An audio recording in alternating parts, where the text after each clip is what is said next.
탄핵이 우리가 국민께 제시할 수 있는 최선의 방식은 아니다.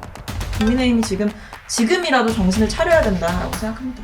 오늘 여론조사 결과 보면 당 지지자 가운데 여전히 탄핵에 반대하는 사람들이 절반이 넘습니다. 국민들은 거기에 동의하지 않으세요. 지금 여전히 대통령이 탄핵되지 않고 자리를 지키고 있다는 것 자체가 문제다. 심플하게 말하면 국민의힘은 탄핵을 해서 망하는 게 아니라 탄핵을 안 하면 망합니다. 탄핵을 안 시키면 망하는 거예요.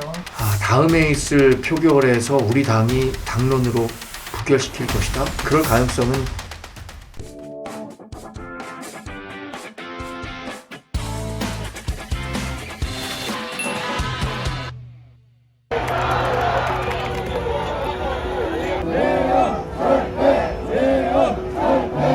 국회 몇 명 있어요? 국회 몇 명 있어? 국회 몇 명? 아니 이게 의원이야! 야 대원이 무슨 말이야!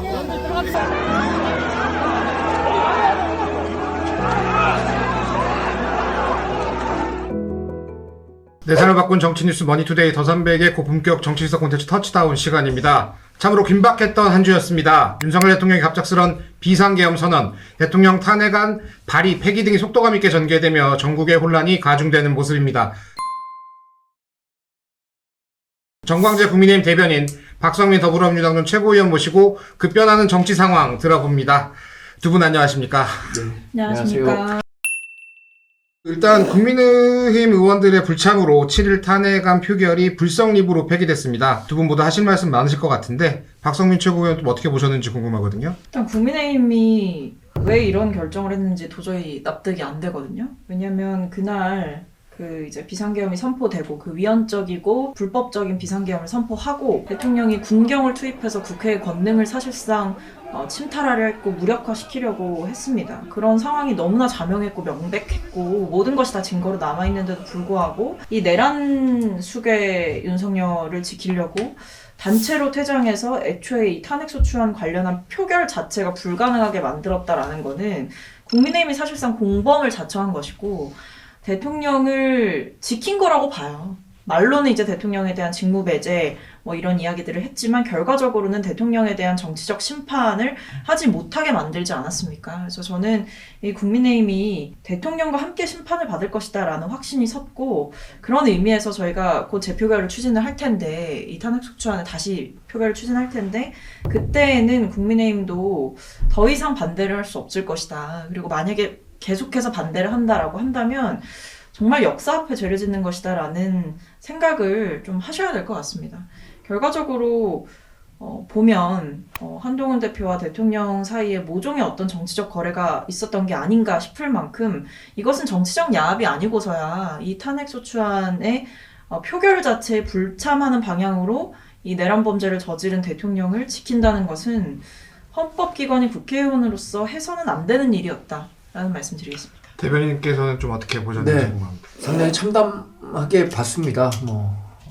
지난 화요일에 밤이죠. 윤석열 대통령이 불법적이고 반헌법적인 비상계엄을 선포한 이후 우리 당에 정말 이렇다 할 웃음소리 하나 찾아보기 어려울 정도로 아주 참담하고 당도 무척이나 곤혹스러운 상황이거든요. 그래서 당은 사실 윤석열 대통령이 했던 비상계엄 조치에 대해서 처음부터 위법하다라고 얘기를 했고 그 표결 과정에서도 물론 민주당 의원들이 다수를 차지했고 우리 당 소속 의원 18명밖에 안 됐지만 현실적으로 회의장에 들어가지 못한 다른 분들도 심정적 동조를 하고 있다고 저는 확인했습니다. 제가 당사에서.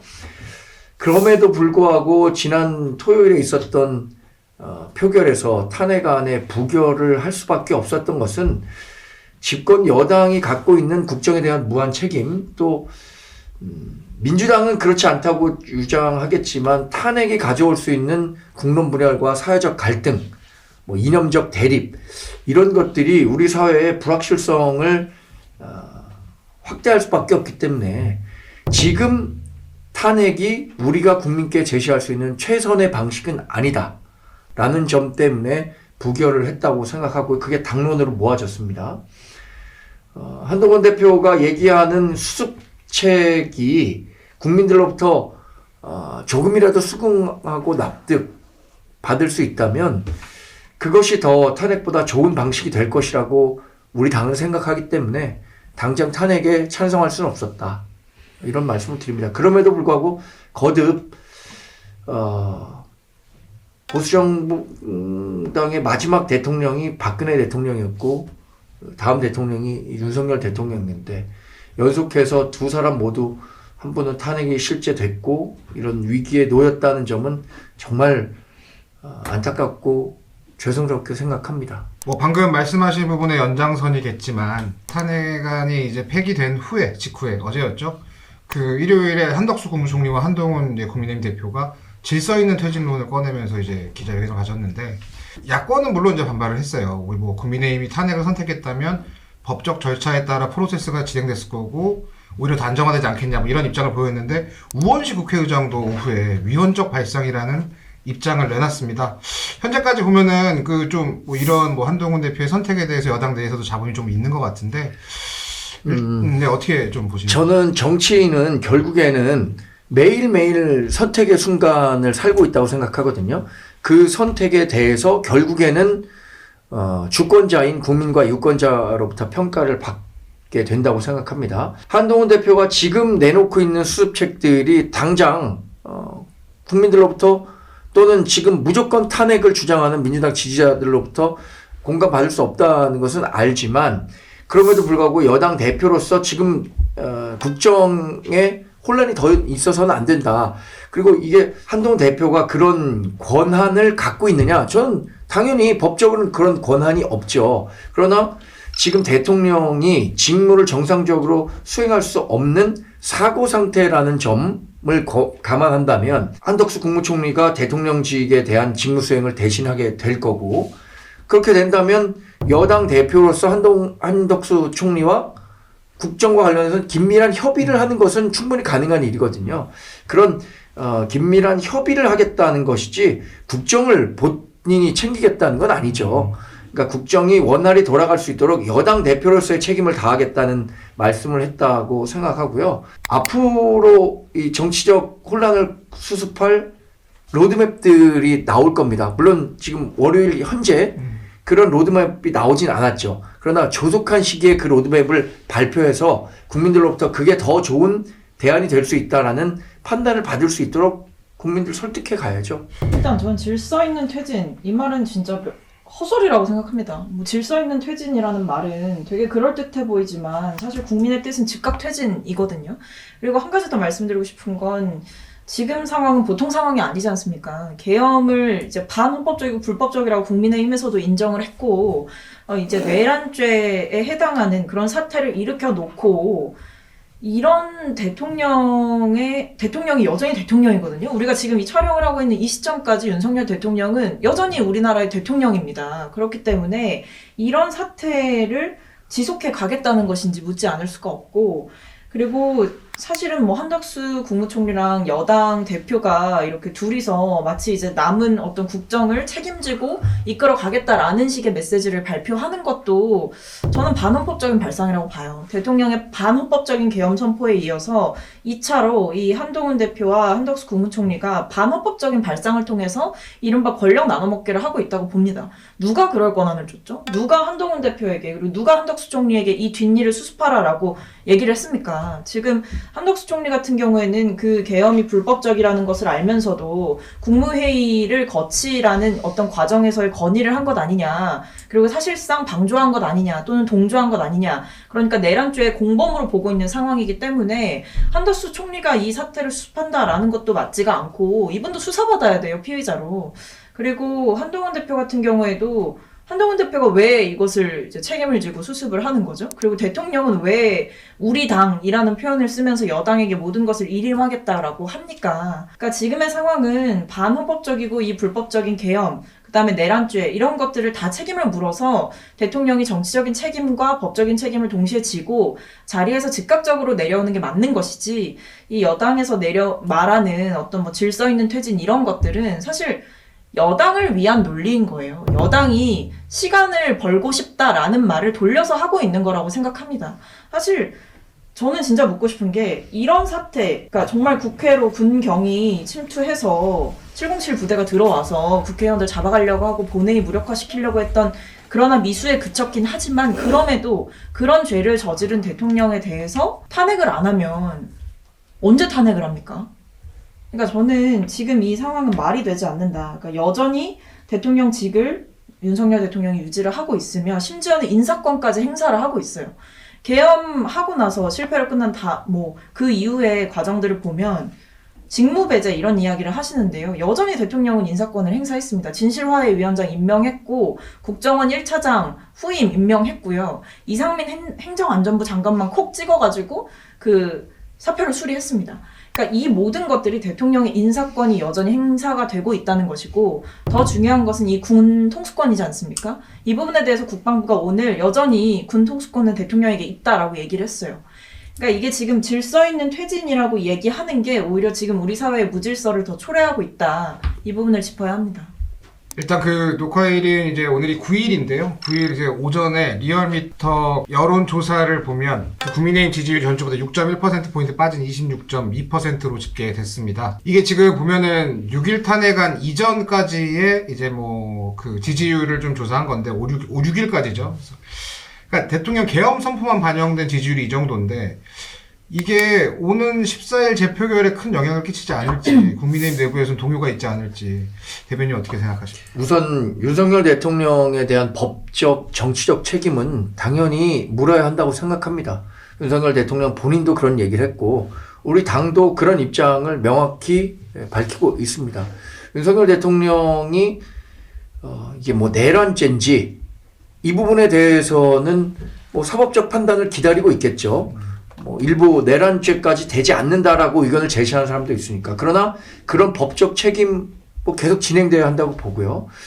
우리 당이 갖고 있는 위기의식은 어느 때보다 큽니다. 사실 뭐 당 지지율을 굳이 확인하지 않더라도 당 내에서 여러 의견들이 충돌하고 있고 우리 당을 사랑하는 분들로부터도 다양한 이야기들을 계속해서 듣고 있습니다. 아까도 말씀드린 것처럼 정치인은 본인들이 한 정치적 결정에 대해서 판단을 맡게 되는데 이 여론조사는 또 일종의 중간평가인 셈이죠. 그리고 그 평가는 사실 선거를 통해서 이루어지는데 우리가 집권당이고 앞으로도 정권 재창출을 하려는 정당으로서 그런 고민 안 할 수가 없는 거죠. 그러면 사실 저는 개인적으로는 보수 정당이 윤석열 대통령과는 이제 절연할 필요가 있다고 생각합니다. 윤석열 후보가 보수정당의 대통령으로서 문재인 대통령에 맞서서 정권을 재창출하는 데는 기여한 것은 알겠습니다만 보수의 가치를 실제 국정 운영에 얼마나 반영했었는지 그리고 정말 보수정당의 가장 그 역사적 패착이라고 할 수 있는 뭐 계엄 이런 것들을 어떻게 국정 카드로 쓸 수 있었는지 이런 부분에 대해서는 우리 정당 소속 누구도 동의할 수 없을 겁니다. 글쎄 토요일 날 그 재표결이 있는데 재표결 과정에서 그러면 처음에 있었던 탄핵 때처럼 당론으로 투표장에 들어가지 않을 것이다. 전 그렇게 단언하기는 어렵다고 봅니다. 지금의 상황은 처음 그 표결이 있었던 시점과 불과 이틀밖에 지나지는 않았지만 그렇죠. 상황이 크게 달라졌고요. 여러 가지 소식들이 지금 윤석열 대통령이 왜 그런 그 결정을 내렸었는지 거기에 하여튼 여러 불법적 요인들이 있었던 것들이 계속해서 얘기되고 있는 거잖아요. 당장 707 특임 대장이 150명의 국회의원을 모이는 것을 막아야 한다. 이것은 정말 아무리 보수적으로 설명한다고 하더라도 국헌문란, 그러니까 헌법기관의 기능을 마비시키기 위한 행동으로밖에 볼 수 없는 거거든요. 그래서 다음에 있을 표결에서 우리 당이 당론으로 부결시킬 것이다. 저는 그럴 가능성은 현재로서는 굉장히 떨어진다고 봅니다. 지난 토요일은 분명히 당론으로 부결시킬 거라고 확신했습니다. 그러나 지금은 어렵고요. 그 탄핵 표결이 있기 전까지 대통령이 또는 우리 정부와 당이 어떤 식으로든 대통령의 권한 배제를 구체적으로 할 것이고 조기 대선이든 정치적 로드맵을 구체적으로 내놓지 않는 한 국민들이 그것을 용납치 못할 것이라고 생각합니다. 두렵습니다. 14일 재표결 때 이제 뭐 이렇게 국민의힘 그 여당 의원들이 조금 이제 다른 선택지를 내놓을 수 있다 뭐 이렇게 말씀을 하셨는데 그 최고위원 보시기엔 어떠세요? 일단 민주당은 14일에 안 되면 21일에 하고 뭐 이렇게 계속 토요일 날 표결을 계속 반복하겠다는 얘기를 했는데 뭐 물론 이제 국회 앞에 있는 뭐 탄성 시위까지 염두한 뭐 이런 행보로 보이는데 이탈표가 뭐 좀 많이 나올 거로 보십니까? 아니면 나와야죠. 그러니까 이게 뭐 정당이 사실상 완전히 이제 뭐 사라질 생각을 하신다면 이제 또다시 뭐 부결을 시키시겠지만 그게 아니라면 저는 이번에는 그 투표장에 뭐 단체로 안 들어온다든지 이런 행위는 절대 해서는 안 된다. 이것은 주권자에 대한 모욕이다라고 생각합니다. 오죽하면 유권자들이 뭐라 그러냐면 국민들이 지난번에 이제 집단 퇴장 사태를 보고 나서 그렇게 우리한테는 선거할 때는 표 달라고 뽑아달라고 투표장 나와달라고 얘기를 하면서 정작 이 국민의 뜻을 대변해야 할 국회의원들은 왜 표결에 참여하지 않았느냐, 국민의 뜻이 지금 명확한데도 이런 굉장히 뼈아픈 비판을 국민의힘을 향해서 했거든요. 그리고 결과적으로는 말로는 윤석열 대통령을 비판했지만 결과물을 보면 윤석열 지키기를 한 거예요, 국민의힘이. 왜냐면 탄핵이 안 되지 않습니까? 대통령이 여전히 직무를 이 시간까지도 그 불법적이고 반헌법적인 계엄을 선포해 놓고도 여전히 대통령은 대통령직을 유지하고 있습니다. 그래서 저는 오히려 지금 뭐 한덕수 총리, 그 한동훈 대표 이 두 사람이 국민들 앞에 나와서 했던 얘기들이 오히려 이 국민들의 성난 민심에 더 기름을 부었다. 불난집에 더 기름을 부었다. 이렇게 보이고요. 수습 불가합니다. 뭐 대통령의 조기 퇴진 전까지는 뭐 둘이서 긴밀하게 협력해서 뭔가 하겠다, 국정 운영을 해 나가겠다 이런 말 자체가 뭐 지금 심지어 외신에서조차도 이것은 초법적 조치로 보인다. 어떤 절차와 어떤 법에 근거해서 여당의 대표와 국무총리에게 대통령의 권한이 이양되었느냐라는 질문을 하고 있어요. 그렇기 때문에 지금 뭐 민심은 굉장히 거의 뭐 폭발했다라고 봐도 될 것 같고요. 아마 이 이탈표에 대해서 전략을 민주당이 고민할 게 아니고요. 국민의힘에서 우리가 지금까지 했던 그 말들을 어떻게 다시 주워 담아야 되느냐라는 고민은 국민의힘에서 해야 되는 거죠. 저는 여기에 대해서 뭐 민주당이 설득하고 대화하고 이럴 수준은 저는 지났다고 봅니다. 이미 답은 명확하고요. 비정상적인 결정 그리고 정략적인 계산이 앞선 이런 잘못된 그릇된 결정들을 바로 잡을 기회가 별로 없다. 국민의힘이 지금이라도 정신을 차려야 된다라고 생각합니다. 일단 지금 녹화가 지금 이루어지고 있는 지금도 굉장히 총각을 다투면서 그 전국이 좀 많이 변하고 있는데 지금 보면은 일단 수사기관들이 이제 뭐 오늘부터 좀 본격적으로 움직이기 시작했어요. 뭐 일각에서는 뭐 검찰, 경찰, 뭐 공수처가 경쟁적으로 이렇게 계획을 플랜을 발표한다 뭐 이런 얘기도 나오고 있는데 만약에 그 이번 14일 탄핵안 표결이 있기 이전까지 조금 뭐 유의미한 수사기관이 좀 유의미한 뭐 성과 이를테면 뭐 대통령을 이렇게 뭐 조사를 한다던가 체포를 한다던가 이런 그러니까 뭐 이런 시국적인 변화가 있을 때 14일 탄핵안 표결은 뭐 어느 정도 거기에도 좀 영향을 끼칠 것 같은데 좀 어떻게 보십니까? 그렇습니다. 제가 생각하기에도 국민을 설득시킬 수 있는 방법, 그러니까 우리가 탄핵에 반대한다는 입장을 계속 유지하는 것에 대해서 국민이 납득할 만한 설명을 할 수 있다면 표결에서 당연히 탄핵 반대를 하겠지만 그렇지 못하다면 저는 이탈표가 아니라 오히려 뭐 많은 사람들이 탄핵을 해야 된다라는 쪽으로 갈 수도 있다고 생각하거든요. 경우에 따라선 국무총리의 국정 운영, 그러니까 대통령직 수행이 위헌적이라고 하는데 대통령의 직무 집행이 사실상 불가능한 경우는 사고라고 해석될 수 있는 부분이 있습니다. 지금 사실 조금 그 범위를 넓게 생각한다면 사고의 영역으로 들어갈 수도 있다고 판단할 수 있고 더군다나 대통령이 정말로 직무가 어려운 상황으로 뭐 지금 뭐 특정 어떤 정치 상황을 내가 예단해서 말씀드릴 수는 없습니다. 그런 상황이 올 때는 품격하게 헌법 체계 내에서 총리가 대통령직을 수행하게 돼 있습니다. 그러니까 그것은 위헌적인 발상은 아닌데 그런 상황이 연출될 가능성이 저는 뭐 개인적으로 좀 높다고 생각합니다. 그래서 결국에는 저희가 뭐 질서 있는 퇴진이나 앞으로 조기 대선 가능성 모두 포함해서 민주당과 이제 협의를 해나갈 겁니다. 제가 생각하기엔 뭐 대통령이 여당인 우리 당과 뭐 정부에 일임하겠다라고 한 것도 사실 여당 혼자 단독으로 처리할 수 있는 일들은 없거든요. 그래서 야당과도 본격적인 협의에 들어갈 텐데 다만 아쉬운 점은 이런 거죠. 민주당도 제가 뭐 우리 당이 잘했다는 건 아닙니다. 민주당도 지금의 상황을 마치 촌각을 다퉈서 대선이 치러지면 정권을 만들 수 있다. 이재명 대통령이 될 수 있다. 이런 그 정치적 목적으로 활용하는 계기가 돼서는 안 된다는 생각을 갖고 있죠. 방금 말씀하신 것처럼 대통령의 이제 뭐 구속과 같은 게 과연 사고의 범위로 들어가서 그렇게 되면은 탄핵안은 뭐 그때도 탄핵을 계속 추진해야 된다고 최고위원께서 생각하세요? 당연히 그렇다고 생각합니다. 그러니까 오히려 지금 상황이 저는 비정상적이라고 생각하고요.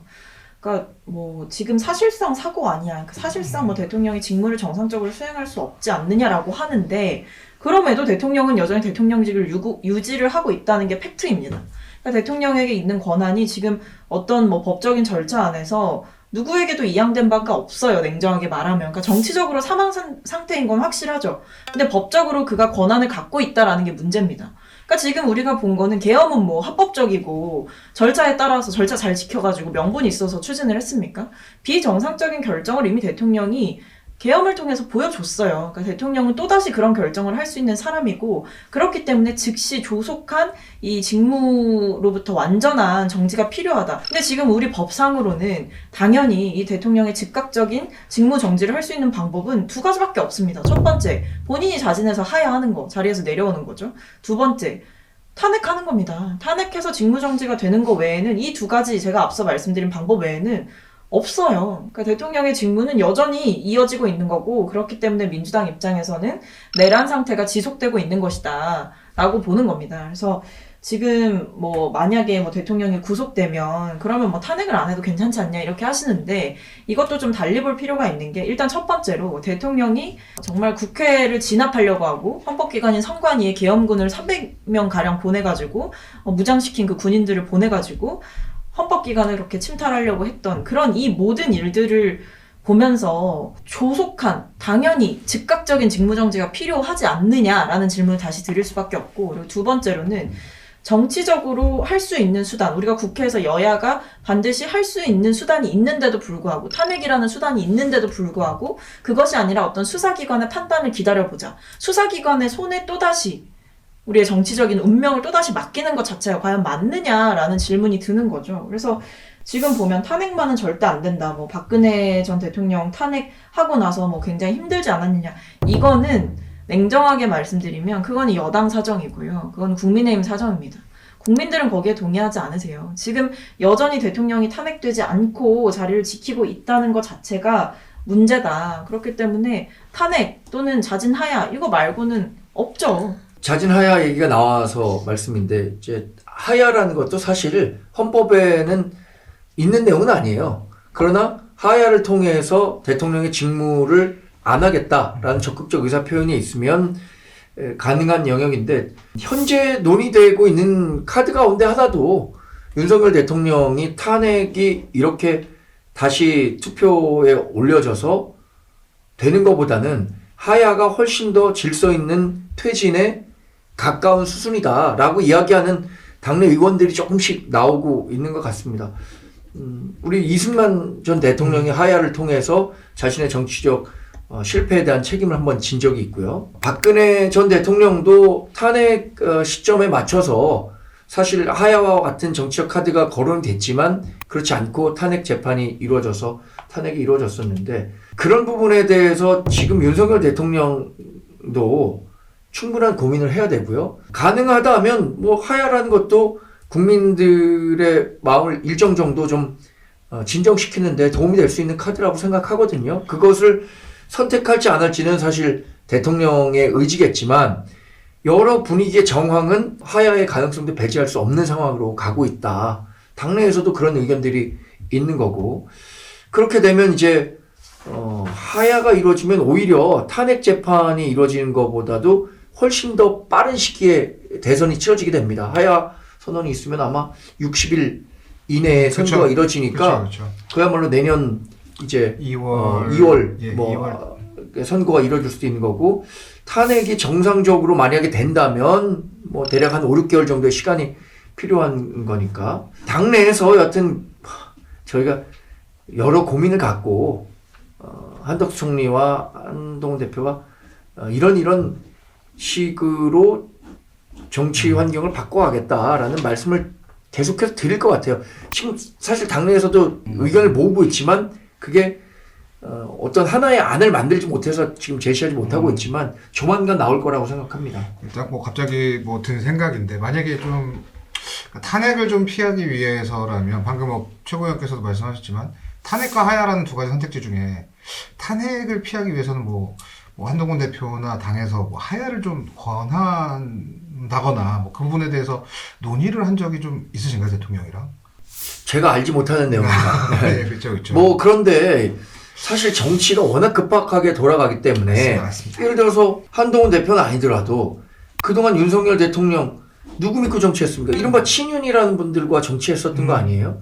그러면 그런 분들이 지금이라도 윤석열 대통령에게 고언을 해야 된다고 생각하거든요. 지금 그런 고언을 하지 못했기 때문에 이런 비극적 상황까지 온 거잖아요.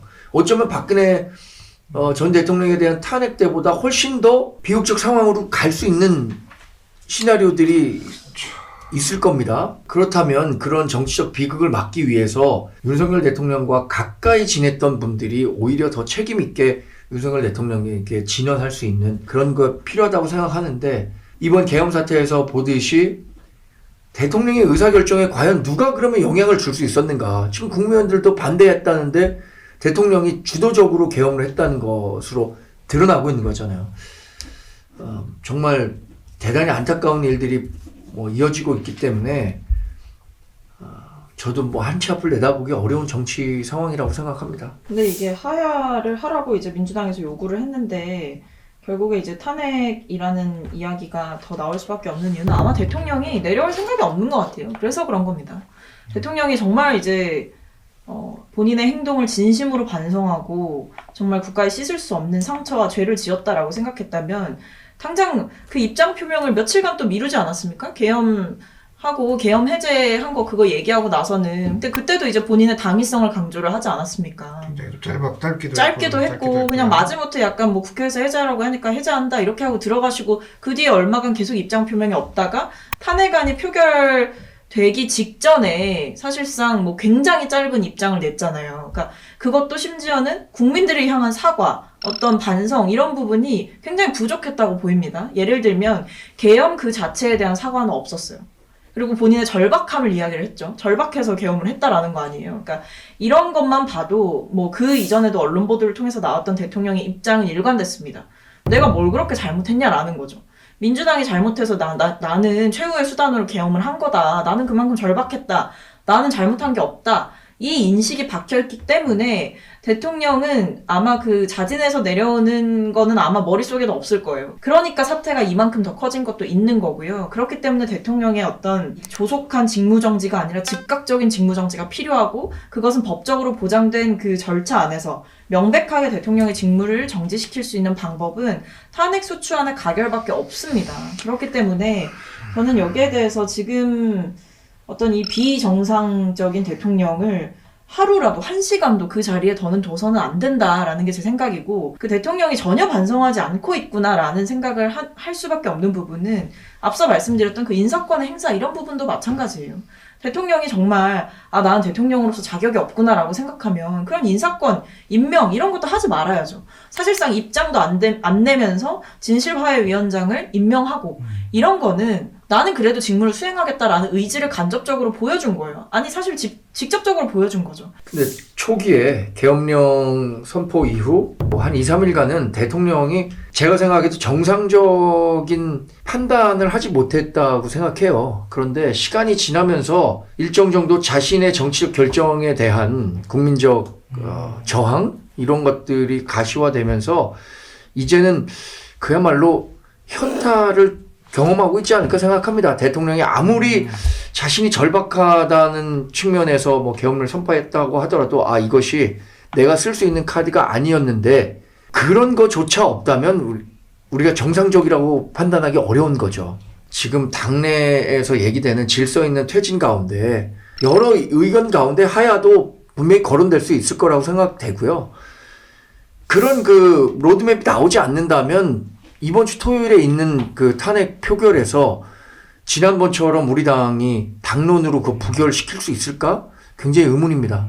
이런 부분들도 아마 지금 대통령실에서도 충분히 파악하고 있을 거고, 아무리 뭐 대통령실이 사실상 뭐 마비 상태라고 한다고 하더라도 그런 이야기들을 듣고 있을 거라고 생각이 들고요. 그러면 우리 당이 걱정하는 것은 이런 거잖아요. 제일 걱정하는 것은 우리 당을 지지하는 사람들 입장에서는 오늘 여론조사 결과 보면 당 지지자 가운데 여전히 탄핵에 반대하는 사람들이 절반이 넘습니다. 그게 물론 전체 국민으로 따지면 25% 수준밖에 되지 않고 75%는 탄핵 당장 해야 된다고 하지만 우리 당 지지자들의 그래도 절반 넘게는 탄핵은 안 된다라는 얘기를 하고 있잖아요. 그런 부분들까지 고려한 정치적 결정을 우리 당으로서 할 수밖에 없는 상황이죠, 지금은.